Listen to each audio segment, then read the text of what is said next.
Feelings এর এগেইনস্টে vote, এই vote হলো নোয়াখালী হিন্দুদের মারার এগেইনস্টে ভোট, এই ভোট হলো শেষমেশ এই ঘুমন্ত জাতি, এই সিংহ হৃদয় জাতি, যে জাতি স্বামী বিবেকানন্দের, শ্রীরামকৃষ্ণের, যোগানন্দ পরমহংস থেকে সেই জাতি যখন দাঁড়িয়েছে তার ভোট পড়েছে এক জায়গায় গেরুয়া। মনে রাখবেন কেন এত ভয় কমিউনিস্টদের, কেন এত ভয় তৃণমূলে, কারণ বাঙালি হিন্দু জাতি হলো এমন জাতি যেখানে কোনো বিভেদ নেই, আমাদের মধ্যে কোনো কাস্টিজম নেই। আমরা যদি একবার ইউনাইটেড হই, বাঙালি হিন্দুর মতো ইউনাইটেড কেউ নয়, আর আমাদের মতো ভারত প্রেমী কেউ নয়। বলা হতো যে বাঙালি সবসময় ঘুমিয়ে থাকে, বাঙালি দেরিতে জাগে, বাঙালি একটা আত্মঘাতী জাতি।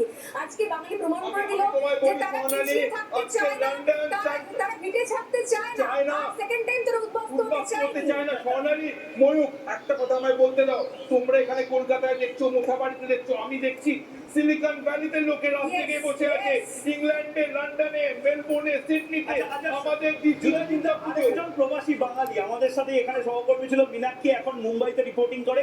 ও ভোরবেলা চলে গেছে দিল্লিতে, এই মুহূর্তে বিজেপি হেডকোয়ার্টারে মীনাক্ষী পৌঁছে গেছে, কারণ বিজেপি হেডকোয়ার্টার বঙ্গ বিজেপিতে। আমি আবার বলছি, বঙ্গ বিজেপিতে বলা হচ্ছে এই 12টার আগে কোনো উৎসব নয়, এখন কেন্দ্রীয় বিজেপিতে উৎসবের মেজাজ শুরু হয়ে গেছে। এই আবেগের কোনো ভাব হবে। अभी ममता बनर्जी आ रही है, शुभेंदु अधिकारी से लेके ज्यादातर बीजेपी लीडर्स, तो क्या क्या इशू काम किया, जनता के मन में क्या था कि ममता बनर्जी का एलिगेशन अब से स्टार्ट हो गया है? पश्चिम बंगाल में जिस प्रकार की माँ माटी मानुष को बात करके धोखा देकर बाबरी